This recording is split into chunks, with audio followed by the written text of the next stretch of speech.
Well, welcome everybody to another Bronco Football Classic. It's been 4 years since Stuart Nordquist, George Frake, and myself, Tim Ringhofer, sat down and did a bunch of games during COVID. And, well, I guess maybe there was a request or two out there that we revive the franchise, the series. Well, you know, and there's a lot of people that come home for holidays and stuff like that for the next month or so. And, you know, you toss this on, they're all going to have a good time. But I think there's a lot of value in this. So we picked a few games to do here. We're going to do three in the new era here in 2024. First game is going to be from 1978. This game is going to be a home game as the Broncos will be in purple here, and the opponent is going to be Proctor in the white uniforms. And Stuart, talk a little bit about the offense that we're seeing on the screen. Well, right here we're playing a double wing. Actually, it's an offset double wing. We have wings, but Raboin, who was the fullback, is offset. He's in a dive hole. Why is that something that was interest? Why did that make this offense effective? Well, it made it effective in that we had just changed our offense. We were playing double wing, and I guess we continued to play double wing, but we didn't have the versatility that we had in our offense, such as the last year's. So what's the advantage of having the fullback, number 37, that's Bruce Raboy in this case, what's the advantage of having him in between the guard and the tackle, the dive hole, as opposed to where we see most fullbacks lined up right behind the quarterback? Well, he was a threat for the dive. That was the big thing. And we were also pulling guard at that time. Actually, if you remember, Ringer, we were playing strong right, strong left. We started that back in 1976. So you were adjusting your tackles and flip-flopping your linemen then at that time? Yes, we were. And you know, where did you come up with that idea? Because I remember when you started doing that, nobody else was doing that, and it was very effective. There's only one other school that does it that I know of, and that is Northwestern. They're still doing it yet today. I got this at a clinic that I was at when they were at UMD. Northwestern, Wisconsin. Yes. Yes. And they've had a lot of success with it. Right. And they were doing it flip-flop. Talk a little bit. We already talked about Bruce Raboy in the left, or the fullback. Who are the wings? Well, one is Robin Anderson, and the other one is Tim Cassabo. Okay. How about the quarterback is Bolstead. Mike Bolstead? Yep. And then talk a little bit about the offensive line. Who do you recall being in there as regulars during that 78 season? Well, I'd have to get... You'd have to get out the lineup and look at it. I bet you got it still. Well, I would guess Yes, Howie. I know exactly where it is, too. I would Can guess. you pause this thing? I would guess that Howie Arch would have one of the ends. Howie Arch was one end. He was number 80, that's right. No, he was a very fine athlete. Was he a good blocker as well? Yes. He was a very good athlete all the way around. Yeah, he was. Let's watch a couple plays and see what we see. Sure. So we see the motion. Yep, that's Cassabo. Number 34. Yep. And Robin Anderson, you said was 14. Now that alternating plays with John Rolando, number 32. Okay. And there's the dive that you talked about. Yep. Did you run that both right and left? Yes. Right. He's on the right hand side.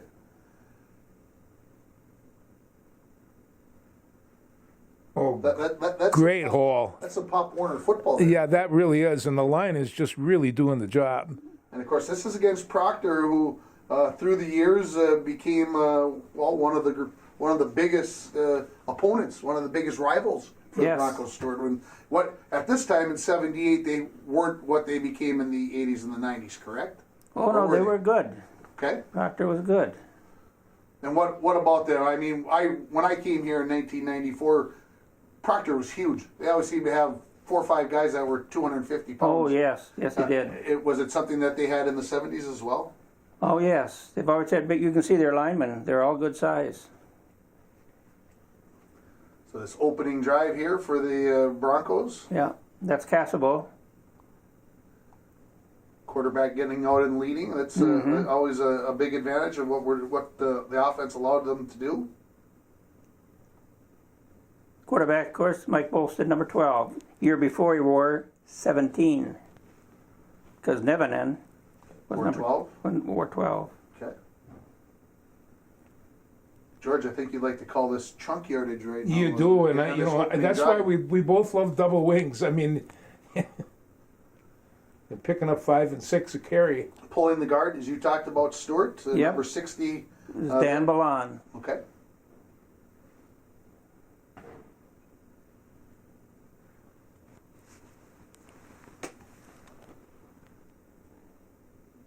Proctor in a 52, was Yep. 52, well, maybe monster Yep. at the time. One of the more popular defenses. You can see the two linebackers right in behind the nose guard Yep. there. I don't see the ball being thrown very much here, Stuart. What? You're right, Aaron. You won't either. As we continue. Not when you're picking up yardage like that. Yeah, What's the reason? Very true. See how your quarterback gets out in front? Ooh, nice, hits a nice block too. Yeah, we think about the style of game in the 2020s now, and how different it was from this game. 46 years ago? I guess if we Wow. do the math, we don't like to talk about 46 those years. things. Ooh. Yeah, it's Okay, so one thing I'm noticing here, Stuart, is how wide the end is on this side with the where the dive back isn't. Why are you pushing that end out further? Well, he was called a split end. Even though he was lining up Yep. 2 yards away, he was Yep. split in. and that is Mr. Arch there, number 80. Look how big the gap is on that side. Yes, and later on, we hardly, as my career went on, we almost went shoe to shoe. Yeah. That was to stop blitzing, of course. Yeah.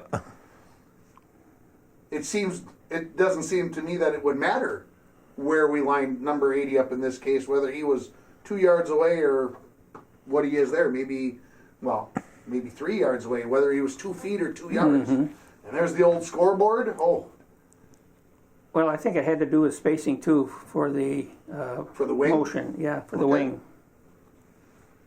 So you're up 7-0 right off the bat. This Yep. is a Look at the good old start. scoreboard there, huh? Yeah. Couple of iterations since then. Okay, so what kind of defense are we going to see here back from the 78 season after this this kickoff here? I would say you're probably going to see a 52 monster. Okay. Proctor right to the air. Yeah, it looks like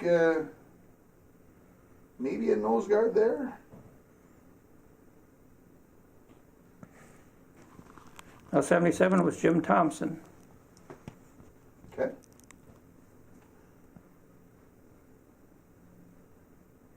Now, do I dare say that it looks 44 to me, or like a 4-4 defense? Very, very possible. Yes. And what was Proctor possibly doing at that time? Not that I can say that you recollect exactly what was going on. Was it because they were running wing high? I Yep. mean, that's what they're in, is wing high. Yep. I mean, is that something? I know that it was always popular against Greenway, and Greenway ran a lot of, or Greenway ran 4-4. Is it something that helps with against high backs? Well, the thing that helps you the most goes back to something Duffy Doherty said at a clinic. How big are those damn tackles? How big are those tackles, boy? And that's just the key right there, isn't it? All right, let's continue on here. See what the Broncos do on their first defensive series. It also has something to do, I imagine, with personnel as well. Oh, absolutely. What kind of personnel you had? Now, Rabwin was one of the very few sophomores that ever came up to play varsity. Sure. Otherwise, we had a 9th grade team, 10th grade team, and the varsity. And that was true when I came here in '94. Yep. That's the way that it was. Screen pass here, and Proctor with a big play. Really big play. The old baseball field behind as I Yep. look up. The fence might be the same. Might be. That goes around the perimeter of the Rizzo field. Field. Rizzo Fields right there. Backstops have changed for Rizzo Field, but maybe not the fence that goes around the football field. Oh, recover fumble.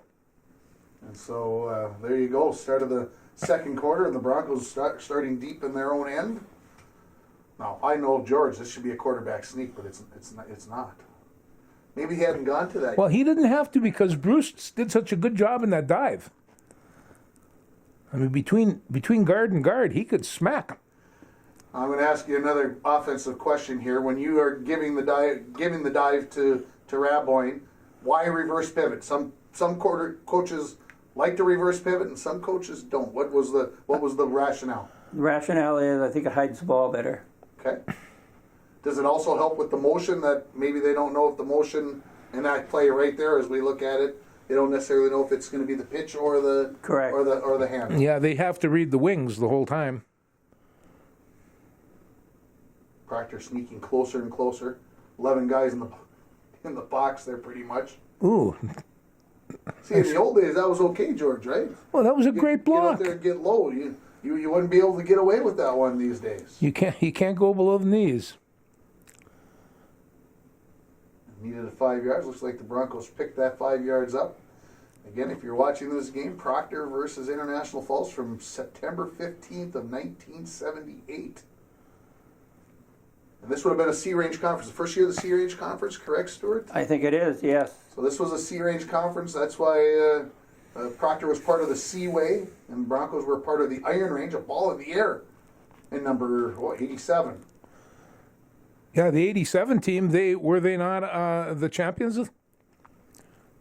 77 team? 77 team. 77 Yeah. won the Won the- Iron Range Conference, yes, Yeah. it did. So when you think of the C-Range Last conference, champions. yeah, when you think of the C-Range conference, it came from the Seaway, Oh, you see that? Mike Bolster, the quarterback, was out in front, led the block.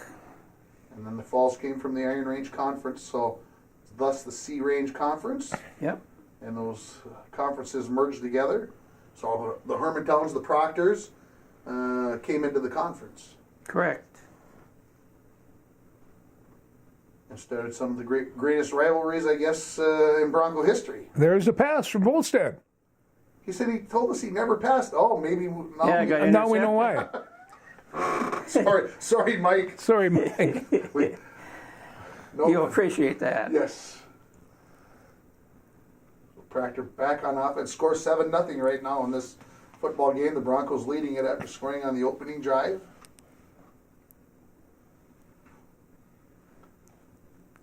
Look at the old Oh, yeah. flanker down in the 3-point stance. Yes, football changed a lot. It has. For some reason, I think number 9 was a kid by the name of Rodberg. Oh, yeah. I remember that name. Pass knocked down there. Third down, I think I can see in about 11 yards from the far side of the field. Look at the bleachers. A lot of people on the far side. You don't see that at the Bronco games anymore. No. Into traffic and Fact is, you'll notice too, the bleachers or the stands go all the way down. yeah, really strange for those of us that weren't here at that time. Oh, there was you could have 1,500, 2,000 people at a football game on Friday night. I mean, consistently. Mm-hmm. Too much TV now. Now, 79 is Pavlik. Oh, Todd Big Todd Pavlik. Held the shot put record for many, many Outstanding years. Here's the inside trap. Oh, it's still the same, Stuart. Yes, it is. Got to watch a lot of that at the Prep Bowl from a couple of teams last week. When something works, it always works, right? One of those types of plays.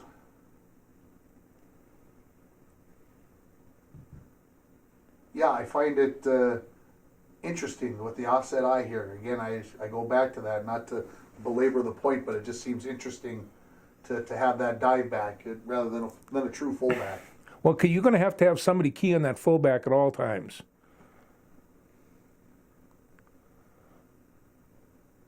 And of course, you got the guard pulling, as you mentioned, when the wingback comes around, right? So you get Yes. the guard pulling, down blocks, and then, like I said, you get that kick-out block. Yeah, I saw that. Now, number 64. 14 is Robin Anderson.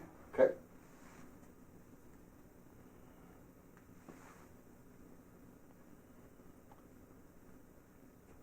Some hard running right there. Must have been a holding call. Broncos didn't hold it, did they? No. No. Good job here by Proctor to stretch it out, but a better cut back against the grain. By Casabo. And in case you're wondering, this movie, I guess I'll call it that, was done on old 16 millimeter or 8 millimeter film, right, Stuart? Yep.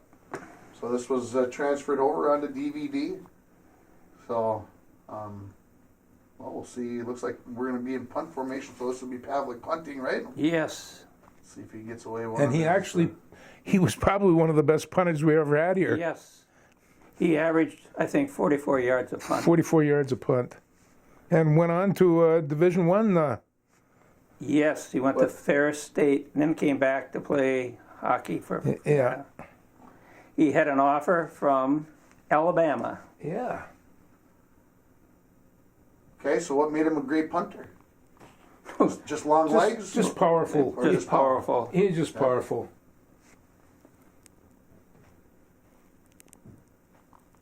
So 7-0, screen possible. Long drop back. Well, that's a big 7-step drop there. Get some space.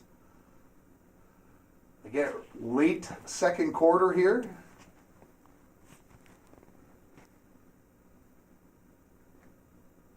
I was going to ask you who that official was, but No. it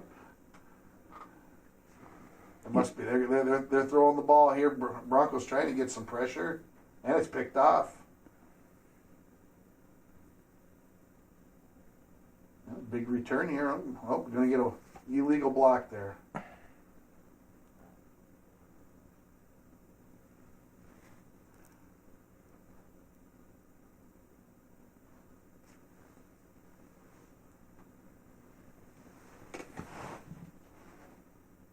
See what the Broncos, well, I suspect trying to run out the clock a wee bit. Oh, yeah. Took the old scoreboard. So there you go. There's your. Actually, that was the scoreboard I played under. So there goes your teams to the locker rooms. Where it That hasn't changed much. No. The stands and where the light poles are at. So, yeah.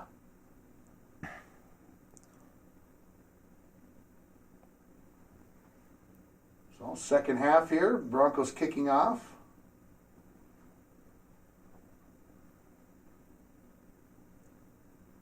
Must have been a pretty nice night. The short sleeves on the officials.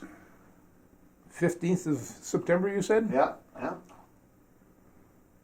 Just think of what year, 1974.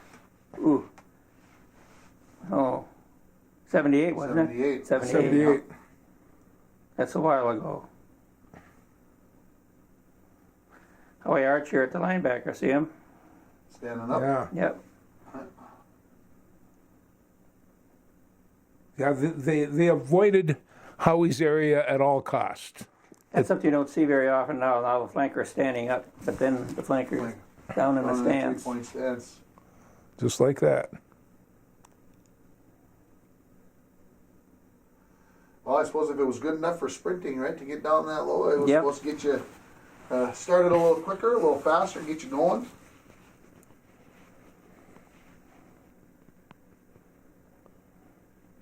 What do we got? Oh, wow, a nice catch there in traffic for the rails. Little unbalanced line. 1, 2, 3, 4 over here. Always something that you see at the high school level. Proctor used to do that once in a while, as I recall. Yes. Ooh, that's a big hole out there. So again, very close game here, 7-0 early third quarter. As you're watching along, I see the Broncos have changed. There's a nose guard in there now. And I think one thing that I learned when I became a coach here is if the team is running against you, you do what? You add more linemen. That's right. How many people can you get in the box? So, go back to the 4-4 here, but obviously, like I said, it's something that you work at, right? And of course, if the other team's passing the ball against you, sometimes there's the nose guard back in there now on this play course, down by the goal line.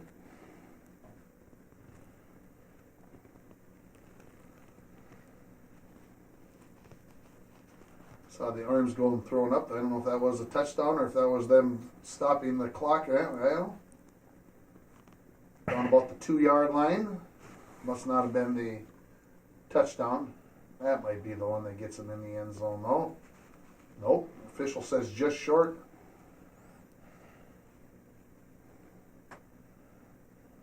That time they're in, though. So that makes it 7-6 in favor of the Broncos.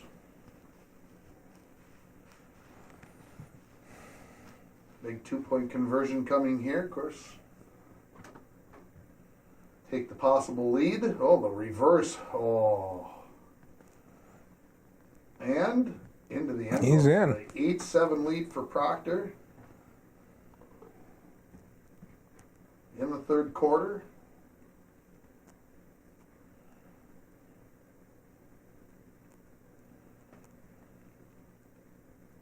Ooh.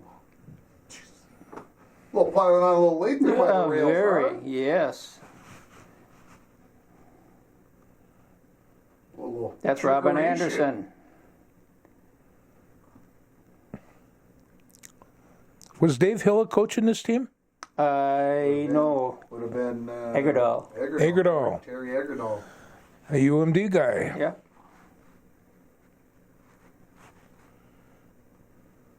So the Broncos throwing on first down. There's second. Now here comes third. It looks like it'll be enough for a first down, I believe.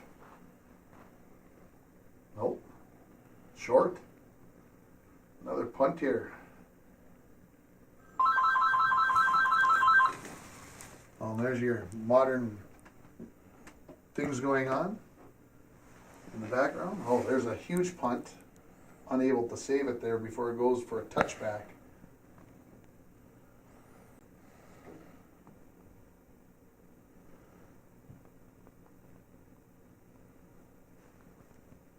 So Proctor again leading this game 8-7.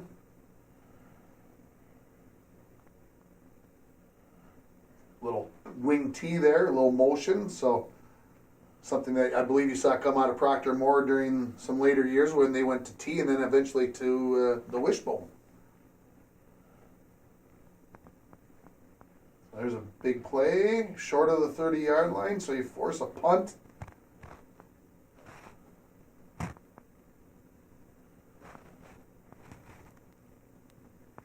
Two guys back returning punts on the previous time. We got two back there again. So who are these guys? Remember, well, who is this? 32? Yeah. 32 would be John Rolando. Okay.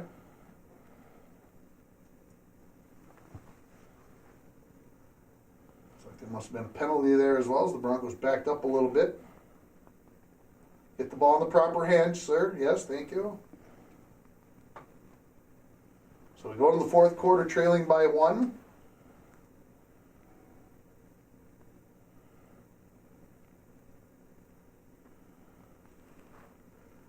Obviously, Proctor must be getting into that dive hole, making sure they take that away. You see Raboy making the change, getting a little wider. There's got to be at least 8 in the box there, if not 9. Yeah, those linebackers are... Games went much faster because there wasn't a lot of passing. No passing. Well, and then they used to start the clock on the change of possession at that time. You know, you didn't wait to snap the ball before the clock started. So, yes, games went awfully fast.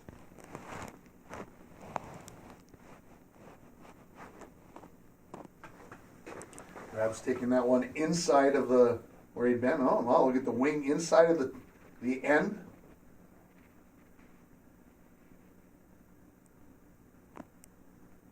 It's a good run there. Must have been a holding call, huh? Oh, legal procedure. Somebody moved. I remember on the play. There's the guard pulling out, getting to that end.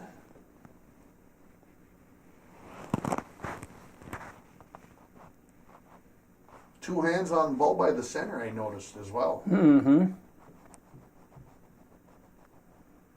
Bolstead with the throw, wide open. Oh, Mikey, great pass. Nice touch. So a big play there for the Broncos. Very big play. Down to the 35. Look how many people are in the stands on the opposite side. That's the visitor side that we're looking at.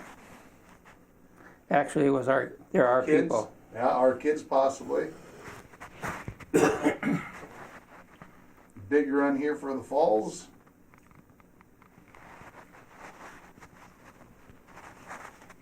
So when they're attacking your fullback, then you just slip it to the wings. Yep.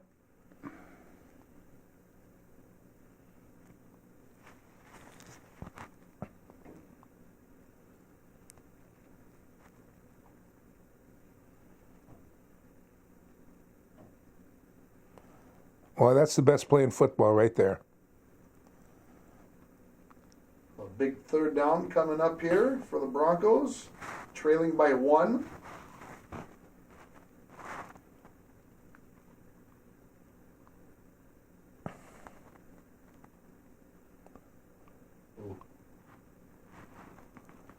So let's see. This must be 4th down, I'm guessing, because I think the Broncos need about 5 or 6.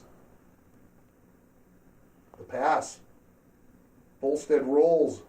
Heaves. Oh! Did we turn it over? Was it 3rd or 4th down? I don't know for sure. It was. Well, It was. Fourth It was down. fourth.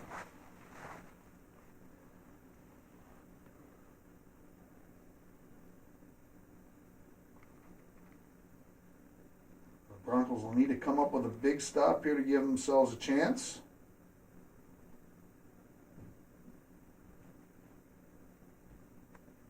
And all those guys on the line of scrimmage this time. Proctor tries to get to the outside. First down for the Rails.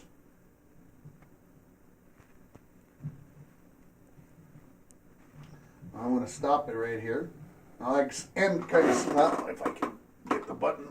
So that end, really a split end, right? So almost like a 6-2, right?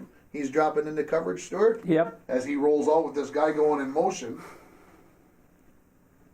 And they got a penalty. That helps. The old Bronco cause. Look how far he's dropped off here.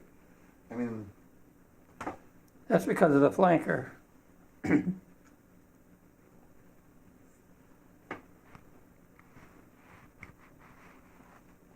third down, flag. No, Must have even been too much longer. time or something. Oh, the reversal. And a fumble. I see the ball in the air. And I think By the we cheerleaders' have it. response, I think the Broncos I think have the the purple and gold football. have done it. Yep. So a big turnover to help the cause here for the Broncos.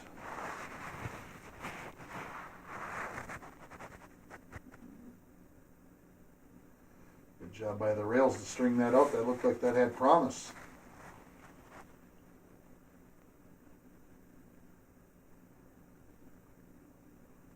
Oh, nice play. Good call. And the Rails still got out there and kept They that just did. to a couple yards.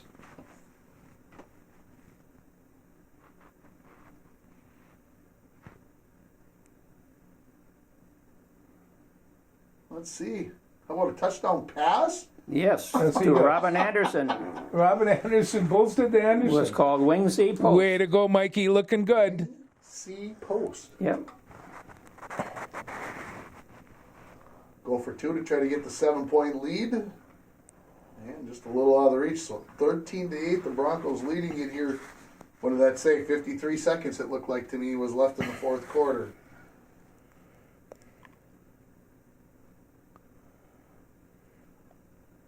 The squib kick. Eli was watching, as we were watching a game from 2000 a couple of weeks ago. He says, why are they kicking the ball like that? Why aren't they kicking in the air? I said, well, you're going to have to talk to Stuart about that one. I said, that was the way things were, right? Yeah. Very difficult to field was the whole idea. Tough to get something set up. Well, that's because Stuart was an old kicker. He knew this.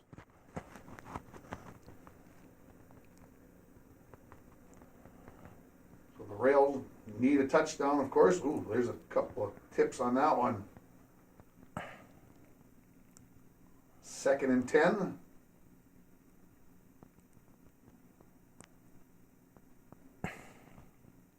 Into nobody in particular. Good. Oh, thought the ref scooped that up.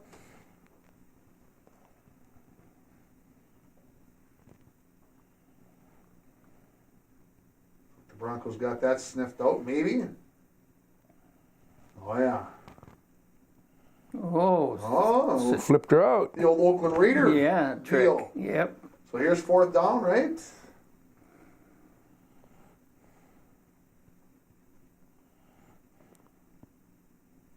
Oh, and the Broncos miss it. Oh, here's a big.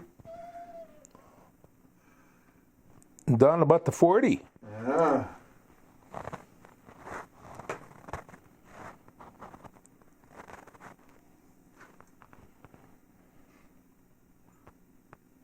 Throw for the end zone. Ooh. And the Broncos End of the game. win it. 13-8. Outstanding game. That was kind of a tough one. Oh, wait, we got to get that. The handshake. Yeah, that's Terry Erdahl. That's Terry, all right. I played football with his brother Gary at UMD. That was Terry was 3 or 4 years younger. So tell us about that 78 season, Stuart. It was a season that the Broncos went 8-1, right? Yep. But at that time did not make the playoffs, right? No. Or was that in 77 that they didn't make the playoffs? 77, we didn't make the playoffs. We can thank some people in Hibbing for that. And Duluth. Guy by the name of Mark Stodchill. Okay. But the 78 season again went 8-1, just like that was the same record as 77, right? 8-1? Yes, The correct. Broncos did not make the playoffs again in 78. Won the conference though, correct? Correct. But did not make the playoffs. Yep, that is right. So Wow, that's raw. for people these days, that's a unknown thought because everybody makes the playoffs now. But that was the system then. You had to be a conference champion, and there must with That's an 8-1 right. record. You had to be a They were co-conference champions, I assume. And do you remember who made the playoffs that year? Yes, I think it was Two Harbors. Okay, Two Harbors also had that 8-1 record. I think that's what we had discussed in the past. But that's what it was. So, George, final thought before we. The first thing I look at is there were a lot of fine athletes on this, and we can't name them all. But I see a lot of good work from the offensive line, and the offensive line and the backfield seem to really know what they want to do. They were very well coordinated. This is a real good football team. There's no two ways about it. And I knew that. This was the first year that I taught school here, and I went. In those days, teachers went to the football games. It was actually kind of a requirement because they all got together afterwards, and I knew right then that this was a real good football team. And although he replaced my coach, I knew that Stuart was a pretty good football coach, and so that was very reassuring. No, this is a good bunch of guys.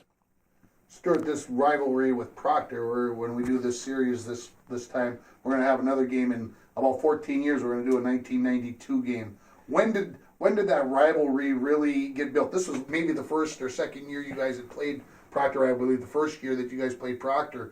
When did it really become that one of the big games of the season?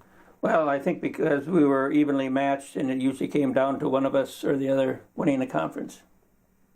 And so it was right on right from the beginning. The Sea Range Conference was together for a couple of years and then split apart, partly because of what we just got done talking about. The Mesabi Range Conference became something, and the Seaway went back. You guys kind of split apart. Yes. And then you guys came back together. Is that really kind of... That was to get 2 playoff representatives. And that was... So one was called Mesabi Range and the Sea Range. And so they had the 2 champions, and then, of course, you guys eventually came back together. And then once the playoffs became more of a... everybody was in, or the top 4 teams were in. Correct. It became more of that style. See, we had a choice in our conference. You could play 9 games and have 4 teams in the playoffs, or you could have 8 and have 8-team playoff. We chose in our conference to go with 9 members. 9 games, and then play the 4 playoffs. Top 4. Well, and they used to have a championship game, as I recall, down in Duluth between the Sea Range and the Mesabi Range, and that was a big time football game. Mm-hmm. Final thought, Stuart, about that 78 team. What is kind of that sticks out about that team that they did so well? Well, you want to remember much different than today. Today it's pass, pass, pass. Where back then it's run, run, run. Very, very different. Very different. Well, that's going to wrap up this game from 1978, where the Broncos defeated the Proctor Rails by a final score of 13-8. Good choice, the guys. The other thing that you see on this ringer is the quarterback is under center. He's not 5 yards back receiving the There ball. was no long snaps there at all. Nope. Didn't you ever hear of the pistol? Oh, yeah. No, that came later. No, but it did. But I mean, even back in '67, they talked about the shotgun because Duluth Cathedral ran it with Phil Haney, and they would go back and everybody. I mean, that's what we liked to see was, oh, the shotgun this, the shotgun that. But after I started coaching, I didn't want any shotgun. I wanted that quarterback and that center to exchange without screwing it up. Thanks everybody for watching.